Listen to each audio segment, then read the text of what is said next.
Bonjour à vous tous, bien-aimés,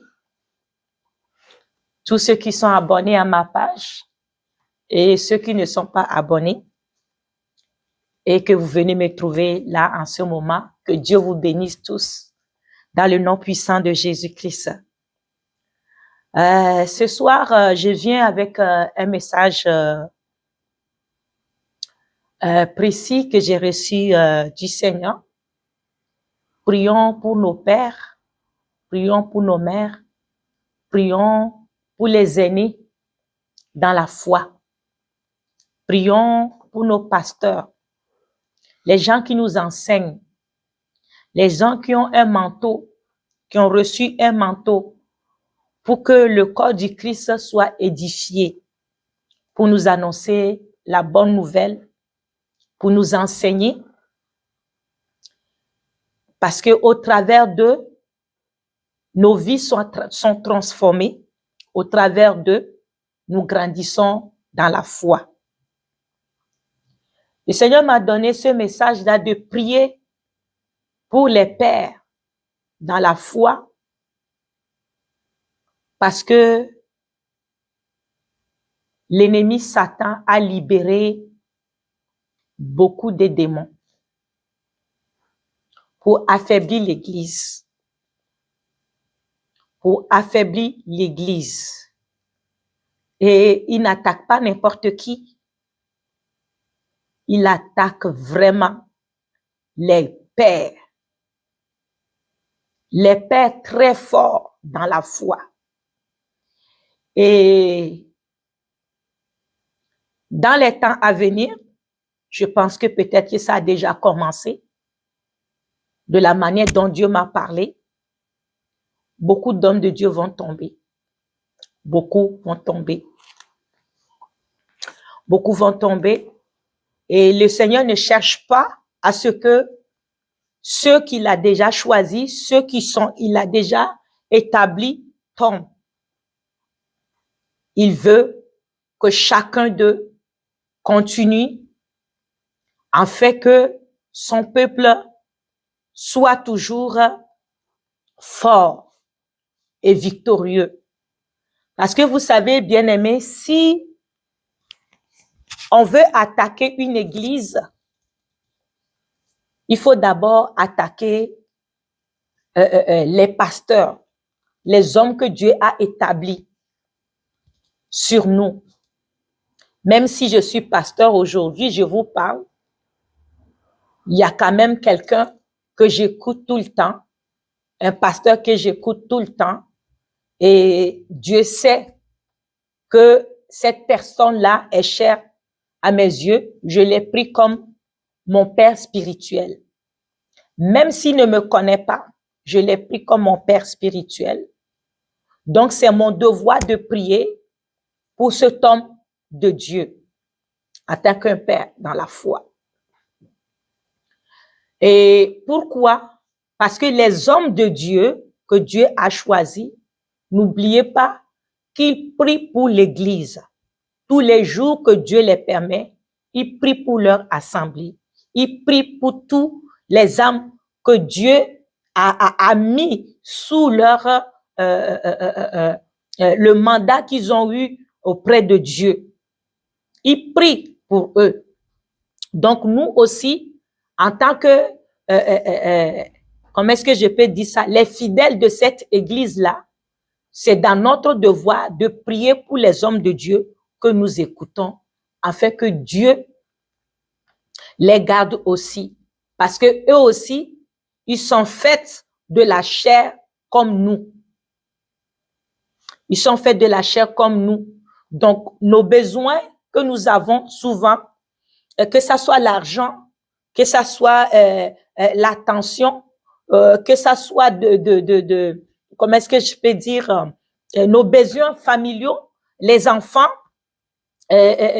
mari, femme, tout ce que l'être humain a besoin pour être heureux dans une famille ou dans la société, les hommes de Dieu aussi en ont besoin parce qu'ils ne sont pas faits de pierre, ils sont aussi faits de chair.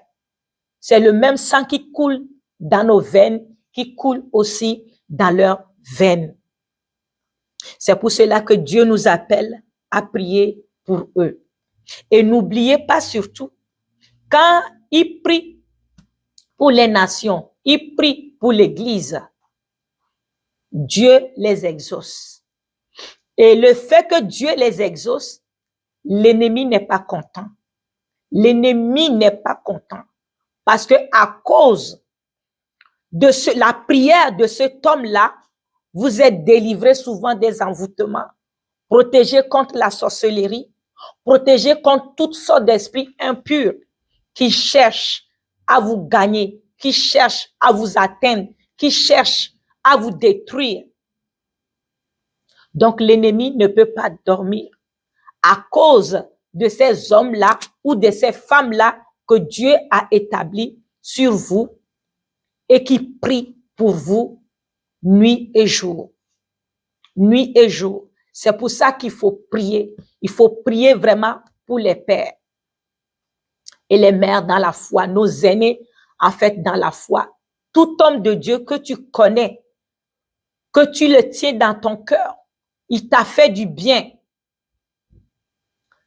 Celui qui t'a amené à Christ, celui qui t'a nourri, qui te nourrit de la parole de Dieu, tout homme de Dieu que tu connais, ou une servante de Dieu que tu connais, que tu sais dans ton cœur qu'elle prie pour toi, il prie pour toi, il prie pour l'Église, il prie pour les nations, il prie pour les gens, et tu vois les œuvres de Dieu dans sa vie, vraiment, il faut prier pour ces gens-là. Parce que le temps est mauvais. Il y a un vent qui souffle. Beaucoup vont tomber. Si nous ne prions pas, beaucoup vont tomber. Mais sachez une chose. S'ils tombent, imaginez combien de personnes ou combien de gens dans la foi vont tomber. Combien vont tomber? Je bénis le Seigneur parce que c'est notre Seigneur Jésus-Christ qui est la tête de l'Église.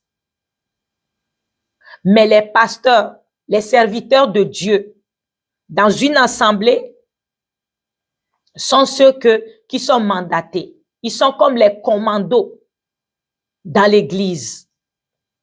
Si on les enlève, imaginez comment serait l'Église. Ou s'ils tombent par un scandale, imaginez comment seront les églises plutôt. Et comment est-ce que ceux qui ont donné leur vie au Seigneur Jésus, qui ne sont pas encore affermis dans la foi, leur foi sera ébranlée. Ces gens-là seront ébranlés. Et ils vont se poser tant de questions. J'ai déjà écouté le témoignage d'un homme qui me disait plutôt qu'un de ses amis a donné sa vie au Seigneur et c'est le pasteur qui l'a baptisé. Ça fait plusieurs années passées. Il doute maintenant de son baptême. Pourquoi? Parce que l'homme de Dieu qui l'a baptisé, il vient d'apprendre que cet homme-là est un homosexuel. Donc, du coup, il ne sait plus si le baptême qu'il a reçu était un bon baptême. Il doute dans sa foi, il doute dans la démarche qu'il a fait avec cet homme de Dieu qu'il a mené dans la vie de foi. Bien-aimé, ta vie ou nos vies ont coûté cher à notre Seigneur Jésus-Christ. Et ce n'est pas seulement nos vies, pour nos vies seulement, qu'il a payé le prix. Il en reste encore beaucoup à aller chercher. Si l'Église tombe faible, parce que nous ne prions pas pour les hommes et les servantes de Dieu qui se sacrifient pour prier pour nous jour et nuit. Imaginez s'ils tombent. Vous allez me dire, mes pasteurs, ces gens-là sont forts. Ils n'ont pas besoin de notre prière. Dieu les a choisis, il les a donné une force. Bien-aimé, laisse-moi te dire, quand l'heure était arrivée pour notre Seigneur Jésus d'aller à la croix, l'heure était arrivée de faire la volonté de Dieu. Il a pris 3 disciples. Il est allé sur la montagne avec eux.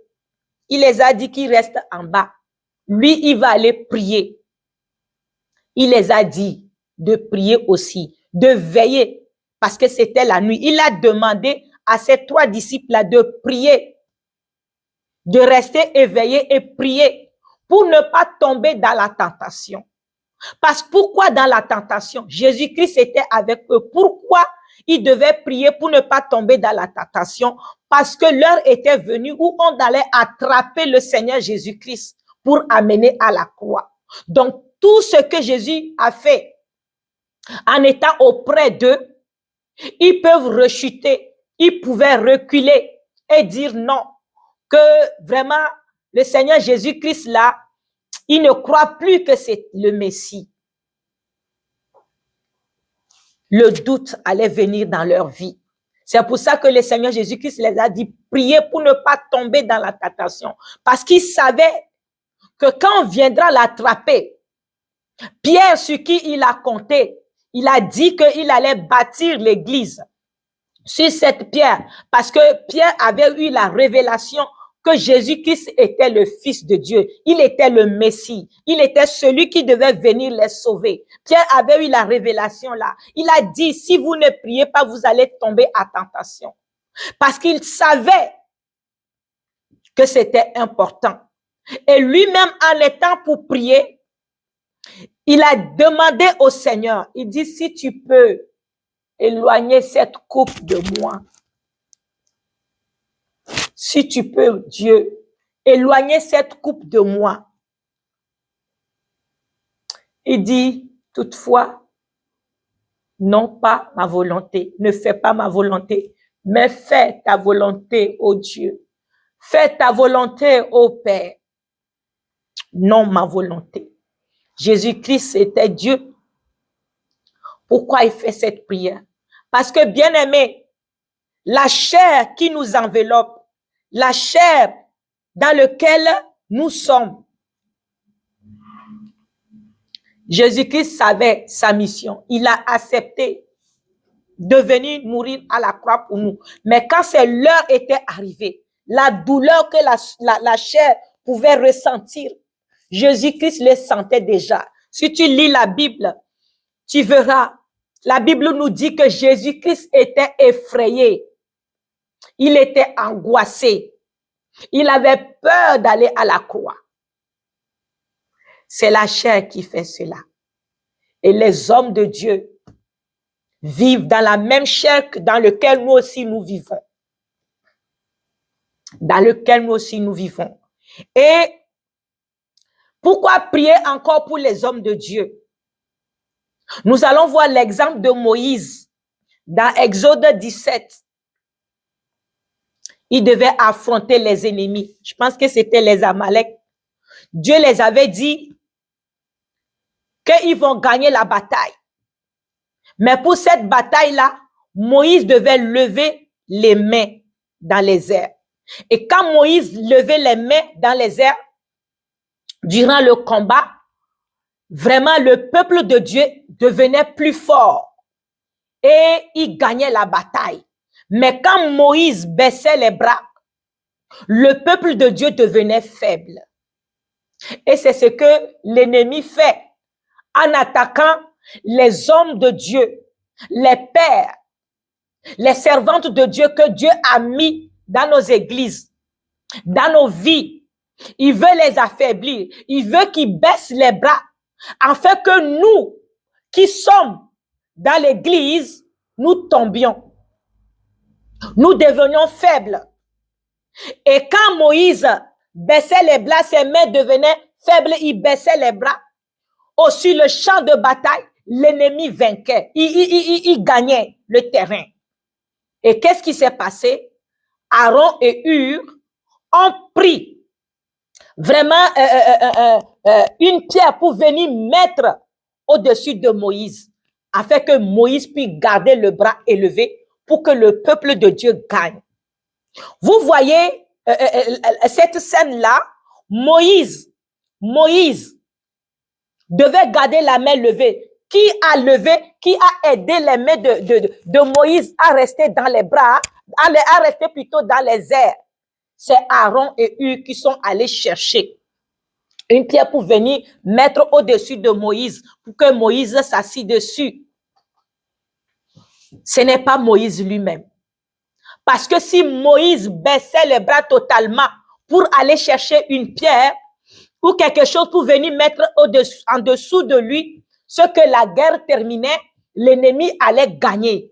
Donc ça prenait les gens qui étaient proches de lui, qui voyaient la scène, qui voyaient ce qui se passait en dessous, qui voyaient ce qui se passait très proche de Moïse, qui voyaient ce qui se passait afin de pouvoir aider Moïse. Bien-aimé, je ne fais pas ce genre d'émission. C'est la première fois et Dieu m'a dit, tu le fais. J'ai perdu le sommeil. J'ai prié dans ma chambre, mais Dieu m'a dit, va le dire au peuple et demande au peuple de prier pour la vie de mes serviteurs que j'ai placés au-dessus d'eux. Bien-aimé, je ne fais pas ça pour me faire voir. Non. Mais c'est de la part de Dieu. Et qu'est-ce qui m'a poussé aussi à faire? Dieu m'a montré dans une vision un homme de Dieu. Il y a de cela peut-être 3 semaines ou 1 mois, pas plus que ça. J'ai vu dans son église, il y avait une femme auprès de lui qui sert le Seigneur avec lui. Mais cette femme-là ne sert pas le Seigneur en vérité. Et cette femme, qu'est-ce qu'elle a fait? Elle a amené un chien qui se tenait debout sur les 2 pieds comme un homme. Un chien pour cuisiner pour l'église. Pour cuisiner. Et le chien était en train de cuisiner. L'homme de Dieu était à côté, je peux dire, l'homme de Dieu était comme à la gauche de la dame qui a mené le chien dans l'église pour cuisiner pour le peuple de Dieu. C'est des agents sataniques. Ils sont pleins dans les églises. Il y a des agents sataniques. Mais l'homme de Dieu n'a pas la révélation que c'est une femme qui ne sert pas le Seigneur. Bien-aimé, quand j'ai vu la scène, j'étais choquée. J'ai dit, Seigneur, ça c'est quoi? Dieu m'a dit, prie pour l'homme de Dieu. J'ai prié, mais je n'ai pas pris ça trop à cœur. J'ai prié, mais j'ai pas pris ça trop à cœur pour prier vraiment fort comme il le faut. Et cette semaine, au courant de cette semaine, j'ai encore vu le même homme de Dieu que j'ai vu. C'est quelqu'un qui est très connu. Des milliers le suivent. Le même homme de Dieu, je vois dans un autre rêve, va chercher une de ses ex, puis aller au lit avec. Dès que je vois, je sursaute. Je dis, hé, je me réveille. Dieu m'a dit, tu vois, je t'avais dit de prier pour lui. Prie, lève-toi et prie pour cet homme de Dieu. Bien-aimé, j'ai demandé au Seigneur, ça veut dire quoi? Le Seigneur me dit non, il n'a pas rétrogradé pour aller avec son ex, une de ses ex. Non, c'est pas ça. Mais c'est ce que Satan veut faire, afin que mon homme, l'homme que moi j'ai choisi, soit vu aux yeux des hommes comme un menteur, comme si je l'avais jamais appelé. Mais Dieu m'a dit, moi je l'ai appelé. Mais Beaucoup de gens ont arrêté de prier pour cet homme de Dieu-là. Mais toi, lève-toi et prie pour lui. Lève-toi et prie pour lui. Et j'ai dit, Seigneur, c'est là que j'ai commencé à prier. Mais Dieu m'a dit, ce n'est pas assez. Dis au monde entier de prier pour leur père dans l'église. Dis au monde entier. Dis au monde entier. Bien-aimé, si ce message te trouve, partage, envoie à 5, 10 personnes ou plus. 5 ou 10 personnes, 5 personnes minimum ou 10, afin que tout le monde se lève pour prier pour leur pasteur. Parce que la chair que nous avons, c'est la même chair que eux ils ont. Mais ils sacrifient leur vie. Ils se sanctifient tous les jours. Pas seulement pour Dieu, mais pour toi et pour moi. Donc nous aussi, à notre tour, nous devons lever la voix vers le trône de Dieu afin que ces hommes-là demeurent fermes, demeurent forts, comme Aaron et Hur, qui ont pris la pierre pour venir mettre en dessous de Moïse afin qu'il garde les mains levées. Nous aussi apportons nos pierres en dessous des serviteurs de Dieu, des pères que Dieu a mis dans nos vies. Tout homme de Dieu qui prêche et que toi tu reçois, tu étudies, oh Seigneur, cette parole est encore merveilleuse aujourd'hui. La prêche aujourd'hui, quand je l'ai écoutée, c'était merveilleux. Tout homme de Dieu qui a prêché et que tu as senti que oui, tu as reçu de Dieu, ta vie est transformée. Prie pour lui. Prie pour lui. Prie pour lui. Je crois qu'il n'y a pas seulement un homme de Dieu dans ta vie. Nous suivons les gens sur les réseaux sociaux aujourd'hui. Aujourd'hui, Dieu permet que nous puissions écouter plusieurs personnes. Prie pour chaque personne pour qui prie ou qui prêche ou qui parle et tu reçois vraiment des messages de Dieu. Prie pour lui. Prie pour lui. Bien-aimé, pour seulement quelques minutes, nous allons prier ensemble.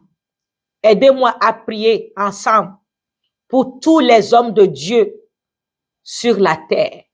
Que la volonté de Dieu soit faite dans leur vie et non la volonté de l'ennemi. Bien-aimé, beaucoup de gens aujourd'hui font des vidéos pour insulter les hommes de Dieu. Pour dire que oh, c'est pas Dieu qui les a choisis. Parce qu'ils ont vu une vision, ils ont vu tel message. Laisse-moi te dire, ça se peut. Je ne dis pas qu'ils ont menti. Plusieurs mentent. Mais ça se peut qu'ils ont vu des visions là. Mais ils n'ont pas compris l'esprit qui les guide. Et ils mettent sur les réseaux sociaux, ils donnent des noms pour diffamer l'œuvre de Dieu dans leur vie.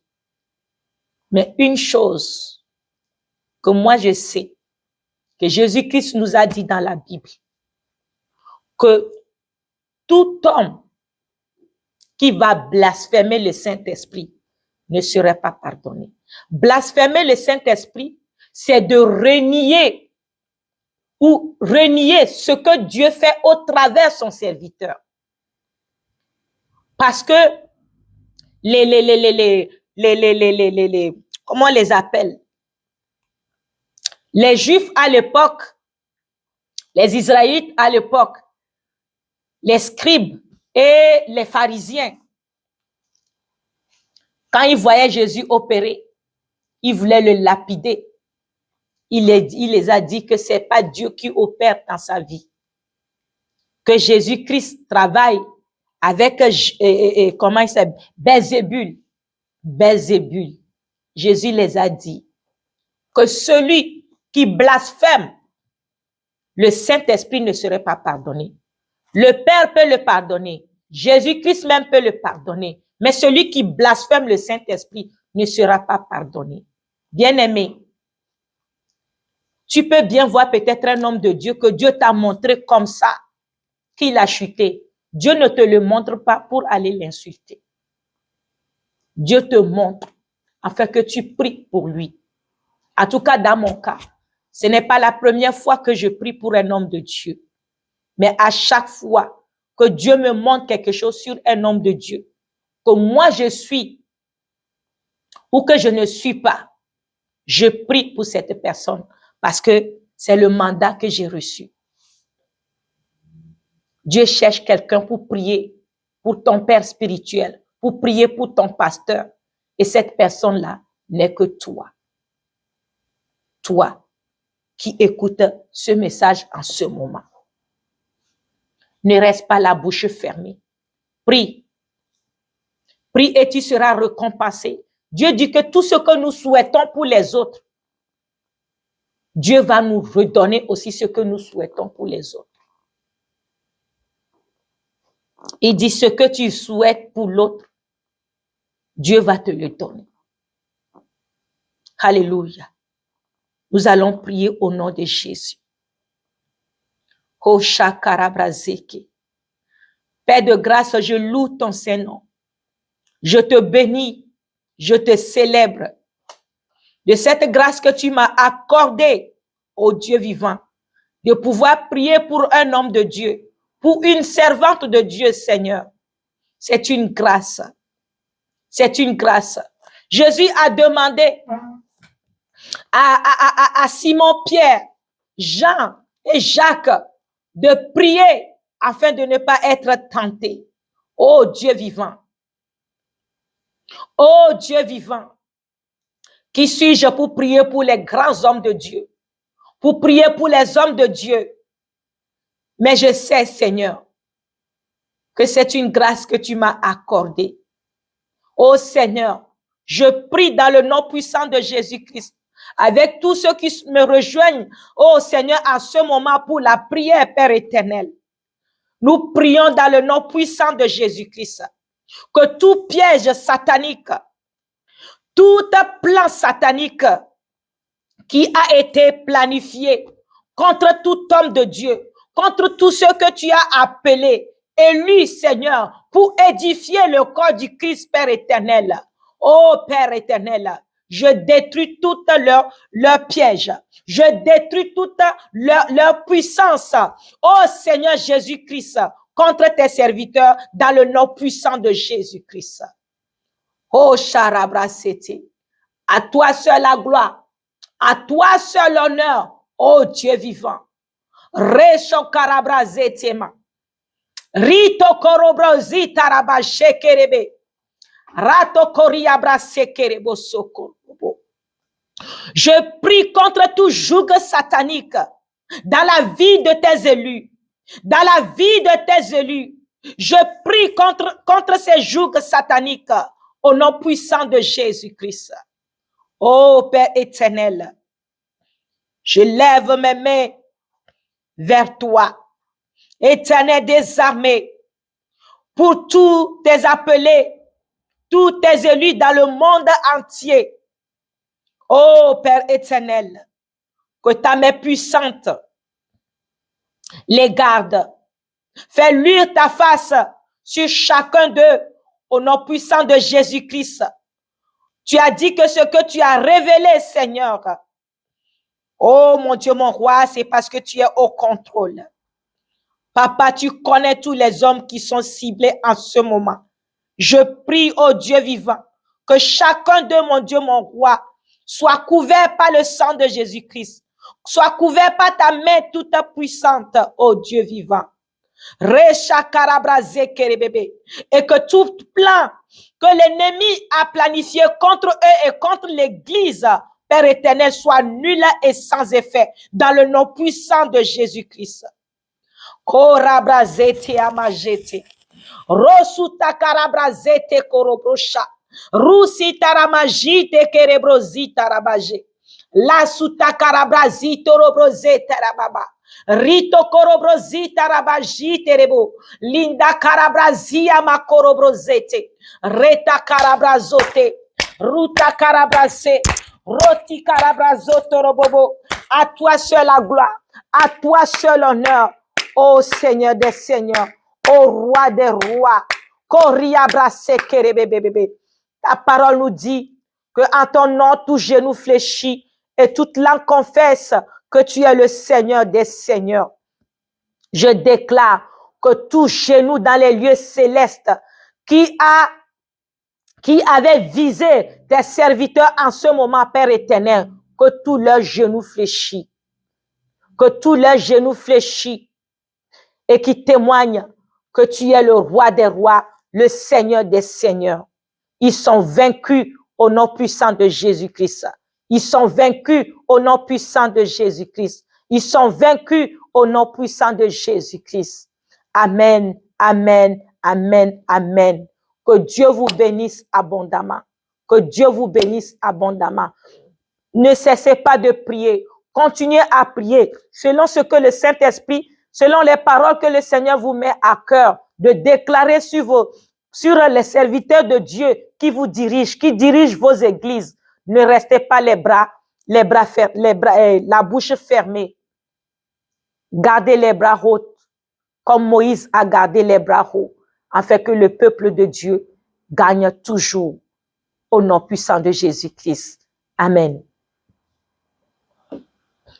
Kosharabrazoto, korobroshi, karabrazo.